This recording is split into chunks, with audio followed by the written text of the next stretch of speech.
আর এই মুহূর্তে আমাদের যে খবরের দিকে অবশ্যই নজর রাখতে হবে, বীরভূমের দিকে গতকাল তৃণমূলের কোন্দলের পর থেকে শুনশান সিউড়ির মিনিস্ট্রিল পাড়া এলাকা। আজও পুলিশ পিকেট রয়েছে গ্রামে, পুলিশ টহল দিচ্ছে গ্রামের রাস্তায়। গ্রেফতার করা হয়েছে 20 জনকে। গ্রেফতার অঞ্চল সভাপতি বাবু আনসারি, অপর গোষ্ঠীর নেতা ইয়াসিন আনসারির খোঁজে তল্লাশি চালাচ্ছে পুলিশ। ধৃতদের সিউড়ি আদালতে তোলা হবে বলে জানা যাচ্ছে। যে ছবি আপনারা দেখতে পাচ্ছেন, ফার্স্ট অন রিপাবলিক বাংলা, গতকাল তৃণমূলের কোন্দল এবং কোন্দলের পরই শুনশান রয়েছে সিউড়ির মিনিস্ট্রির পাড়া। সরাসরি চলে যাবো, আমাদের সঙ্গে রয়েছেন আমাদের প্রতিনিধি মনোরঞ্জন রয়েছেন। মনোরঞ্জন, গতকাল তো এখানে একটা ধুন্ধুমার পরিস্থিতি তৈরি হয়েছিল, আজ সেখানে কি ছবি ধরা পড়ছে? দেখো, একদমই তাই। গতকাল এখানেই কিন্তু ধুমধুমার পরিস্থিতি তৈরি হয়েছিল। ঠিক এখান থেকে 20 মিটার দূরে আমার ভিডিও জার্নালিস্ট দেখাচ্ছে, সেখানেই কিন্তু সিউড়ি থানার আইসির কলার চেপে ধরা হয়েছিল। দুষ্কৃতীদের বিরুদ্ধে অভিযোগ উঠেছিল এবং তারপর পুলিশ বাড়ি বাড়ি ঢুকে রেড করে। পুলিশের ক্যাম্প কিন্তু এখনো গ্রামে রয়েছে। আমার ভিডিও জার্নালিস্টকে দেখাতে বলবো, দেখো পুলিশের আরো পুলিশ কর্মীরা আসছেন এবং বারবার পুলিশের টহল চলছে। পুলিশ সারা রাত্রি এখানে ক্যাম্প করেছিল এবং কার্যত এই মুহূর্তে পুরুষ শূন্য গ্রাম। এবং তোমায় বলে রাখি, দেখো পুলিশের সংখ্যা কিন্তু আবারও বাড়ছে। তাহলে কি আরো এক পোস্ত এই বাড়িগুলোতে ঢুকে রেড করা হবে?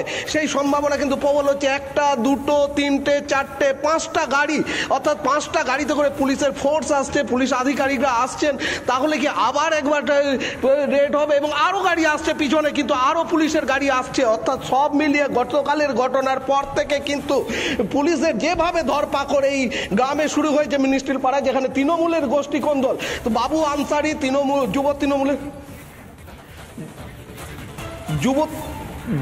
যুব তৃণমূলের সভাপতি, তাকে বাবু আনসারি, তাকে গ্রেপ্তার করা হয়েছে। এবং ইতিমধ্যে আমাদের কাছে ইয়াসিন আনসারি একটি ভিডিও বার্তা তিনি পাঠিয়েছেন এবং তিনি যেটা জানাচ্ছেন, যে এই ভিডিও বার্তাতে তিনি জানাচ্ছেন তিনি ঝাড়খণ্ডে রয়েছেন। গতকাল তার 2 ভাইকে ফাঁসিয়ে দিয়েছে বাবু আনসারি বন্দুক রেখে দিয়ে, এরকমটা কিন্তু অভিযোগ করছিলেন। এবং পুলিশের এই আধিকারিক যারা আজকে আসছেন তাদের সাথে আমরা কথা বলার চেষ্টা করব। বলছি যে এই যে পুলিশের আধিকারিকরা আসছেন, তারা অবশ্যই এই মুহূর্তে ঠিক কিছু বলতে চাইছেন না। এবং দাদা কিছু বলবেন, আজকে কি আবার রেড হবে? দেখো বলছেন ঊর্ধ্বতন কর্তৃপক্ষ আসছেন এবং ঊর্ধ্বতন কর্তৃপক্ষ যা বলার বলবেন। এদিকে দেখো আবার শুরু হয়েছে গ্রামে, কিন্তু আবার পুলিশ ঢুকছে এবং পুলিশের রেড কিন্তু আবার হবে। এটা কার্যত পরিষ্কার হয়ে গেছে। এবং সেই দৃশ্যই কিন্তু আমি দেখাবো, যে পুলিশ দেখো এই রাস্তা দিয়ে কিন্তু কালকে প্রথম থেকে পুলিশ যাচ্ছিল এবং পুলিশ টহল দিচ্ছিল। আজকেও আমার ভিডিও জার্নালিস্টকে একবার দেখাতে বলবো, এই যে পুলিশের টহল দেখো, পুলিশ কিন্তু যে বাড়ি বাড়ি ঢুকে গতকাল রেড করেছিল এবং সেই দৃশ্য কিন্তু আজও কার্যত আজকেও কিন্তু সেই একই দৃশ্য দেখা যাবে, এমনটাই কিন্তু মনে করা হচ্ছে। আমি আরো একবার আমার ভিডিও জার্নালিস্টকে দেখাতে বলবো, দেখো পিছনে কিন্তু পুলিশ আসছে।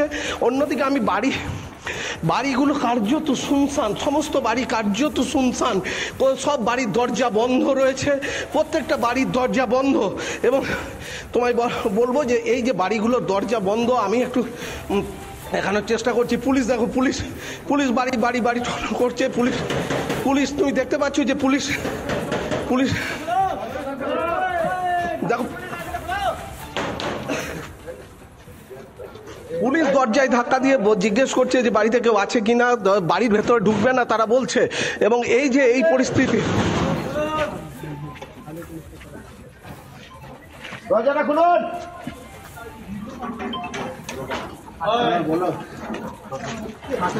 দেখো বাড়ির গেট খোলার চেষ্টা করছে পুলিশ, বাড়ির গেট খোলার চেষ্টা করছে। এই বাড়িতে কেউ রয়েছে কিনা, কারণ প্রথম এই বাড়িটাতে এসে পুলিশ যেভাবে দরজা খোলার চেষ্টা করছে, তাহলে কি এই বাড়ির ভেতরেই কেউ রয়েছে? সেই সম্ভাবনা কিন্তু ক্রমশ প্রবল হচ্ছে। আমি আরো একটু দেখানোর চেষ্টা করবো, আমার ভিডিও জার্নালিস্ট দেখাচ্ছে। দেখো ওই দিকে অর্থাৎ পুলিশ কিন্তু কার্যত ভাগ হয়ে ঢোকাচ্ছে। ওই দিকে দরজা খোলা রয়েছে, সেই খোলা অংশ দিকে কিন্তু পুলিশ ঢুকে গেল বাড়ির ভেতরে। এবং বাড়ির ভেতরে ঢুকে পুলিশ রেড করছে। শুধু এক জায়গা নয়, এই দিকেও কিন্তু পুলিশ চলে যাচ্ছে। অর্থাৎ সব দিকটাই এই জায়গাগুলো তোমাকে আমরাও একবার দেখানোর চেষ্টা করব। এই বাড়িগুলো কিন্তু গতকাল থেকে কার্যত শুনশান হয়ে রয়েছে এবং এখানে পোষ্যরা রয়েছে, ছাগল মুরগি এইগুলো রয়েছে, পোষ্যরা রয়েছে, কিন্তু কার্যত বাড়ি শুনশান। আমার ভিডিও জার্নালিস্ট দেখাচ্ছে, দেখো বাড়িতে তালা মেরে দিয়ে, তালা বন্ধ করে দিয়ে কিন্তু গ্রামের যারা এই বাড়ির মালিক তারা কোথাও চলে গেছে। অর্থাৎ গতকালের ঘটনার পর থেকে কার্যত ভীত গ্রাম ছাড়া হয়ে পড়েছে। বহু পুলিশকে এখানে এসে যে পুলিশ ওপরে উঠছে এবং পুলিশ দেখার চেষ্টা করছে যে কেউ কোথাও লুকিয়ে আছে কিনা, কেউ কোথাও লুকিয়ে আছে কিনা পুলিশ দেখার চেষ্টা করছে এবং পুলিশ ধরার চেষ্টা করছে। এবং তোমায় বলে রাখি যে এইভাবেই কিন্তু গতকাল পুলিশ এই গ্রামে আসার পর পুলিশের ওপরে যেভাবে পুলিশের আইসির কলার চেপে ধরা হয়েছিল, দুষ্কৃতীদের বিরুদ্ধে অভিযোগ উঠেছিল এবং তারপর থেকে কন্টিনিউ পুলিশি অভিযান চলছে এবং সেই অভিযানের অংশ হিসাবেই কিন্তু পুলিশ আজও কিন্তু রেড চালাচ্ছে বিভিন্ন বাড়ি বাড়ি ঢুকে এবং সেখানে যদিও কাউকে পাওয়া যাচ্ছে না, সবাই এই মুহূর্তে কার্যত গ্রাম পুরো কার্যত পুরুষ উন্নত গ্রাম বটেই এবং মহিলাদেরও দেখা পাওয়া যাচ্ছে না। এই বাড়ি বাড়ি ঢুকেও কিন্তু আজও তল্লাশি চলছে, অর্থাৎ কোথাও যেন গতকাল 20 জনকে গ্রেপ্তার করা হয়েছে বলে এসপি জানাচ্ছিলেন। এই দেখো একটি বাড়ির তালা, দেখো তালা বন্ধ করা রয়েছে, অর্থাৎ তার মানে গতকালের ঘটনার পর থেকে কিন্তু পলাতক এই বাড়ির লোকজন, হয়তো কাউকে গ্রেপ্তার করা হয়েছে, কাউকে বা আর যে কেউ বা ভয়ে পালিয়ে গেছে।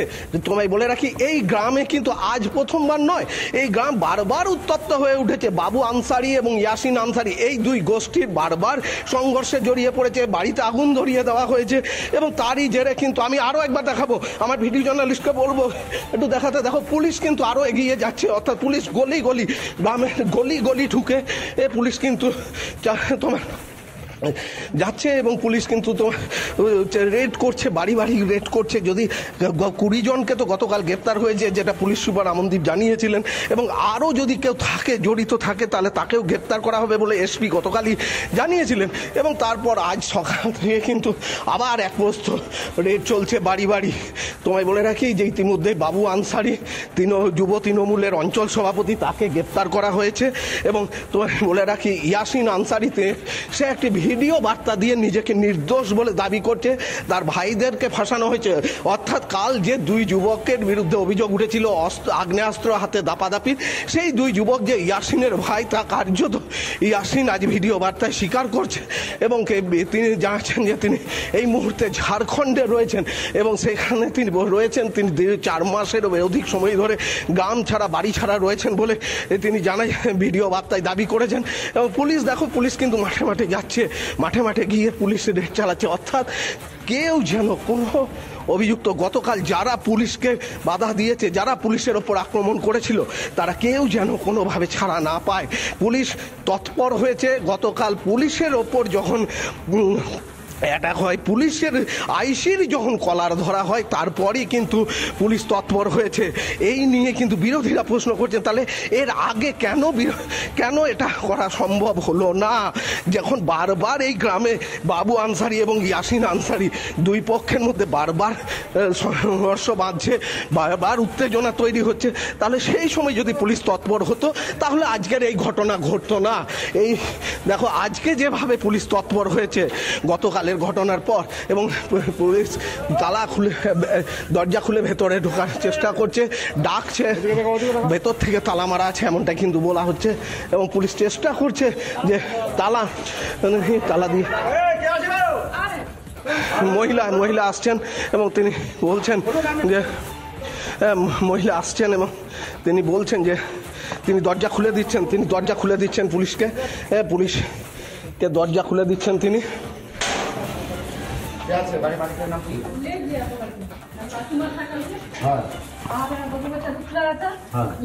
और कोई आदमी है? सब ले गया, कोई नहीं। कितना आदमी था? अब 2 आदमी था। 2 बेटी है। हाँ। हमें ठीक है, उधर बंद करो।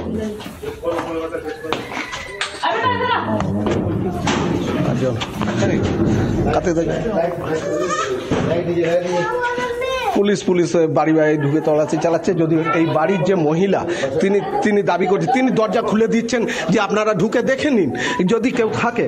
তিনি দাবি করছেন যে তার বাড়ির লোকজনকে গতকালই পুলিশ ধরে নিয়ে গেছে, সুতরাং কেউ নেই এবং তিনি তার 2 বাচ্চা মেয়েকে নিয়ে রয়েছেন। এবং বোঝাই যাচ্ছে পুলিশ কিন্তু এক এক করে প্রত্যেকটা বাড়িতে যাচ্ছেন এবং প্রত্যেকটা বাড়িতে যাওয়ার পর কিন্তু তারা পুরো বিষয়টি খতিয়ে দেখছেন। ধন্যবাদ তোমাকে মনোরঞ্জন, পরিস্থিতির দিকে নজর রাখো, আবারও পরবর্তীতে আসবো।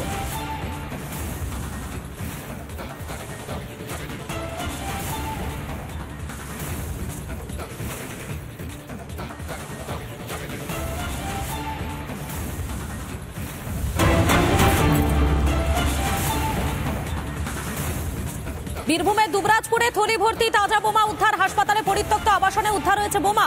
আবাসনের চৌবাচ্চায় রাখা ছিল প্রায় 25টি বোমা। খবর পেয়ে ঘটনাস্থলে পৌঁছায় দুবরাজপুর থানার পুলিশ। খবর দেওয়া হয়েছে বম্ব স্কোয়াডকেও। বীরভূমের দুবরাজপুরে থলি ভর্তি তাজা বোমা উদ্ধার, হাসপাতালে পরিত্যক্ত আবাসনে উদ্ধার হয়েছে বোমা। আবাসনের চৌবাচ্চায় রাখা ছিল প্রায় 25টি বোমা। খবর পেয়ে ঘটনাস্থলে পৌঁছায় দুবরাজপুর থানার পুলিশ। খবর দেওয়া হয় বম্ব স্কোয়াডেও।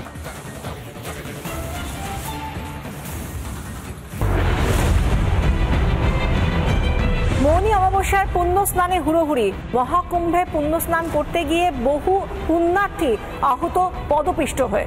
প্রধানমন্ত্রী নরেন্দ্র মোদী বারবার যোগী আদিত্যনাথের সঙ্গে ফোনে কথা বলেছেন, ঘটনার পূর্ণাঙ্গ বিবরণ চেয়েছেন। ফোন করে কথা বলেছেন যোগী আদিত্যনাথের সঙ্গে স্বরাষ্ট্রমন্ত্রী অমিত শাহ। যারা আহত হয়েছেন তাদেরকে দ্রুত সেখান থেকে নিয়ে যাওয়া হচ্ছে কাছাকাছি হাসপাতালে। ত্রিবেণী সঙ্গমে গিয়ে যেন আর কেউ ভিড় না জমান, যাতে কাছাকাছি যে গঙ্গার ঘাট রয়েছে সেখানেই স্নান করেন পুণ্যার্থীরা, সেই অনুরোধ করেছেন উত্তরপ্রদেশের মুখ্যমন্ত্রী যোগী আদিত্যনাথ।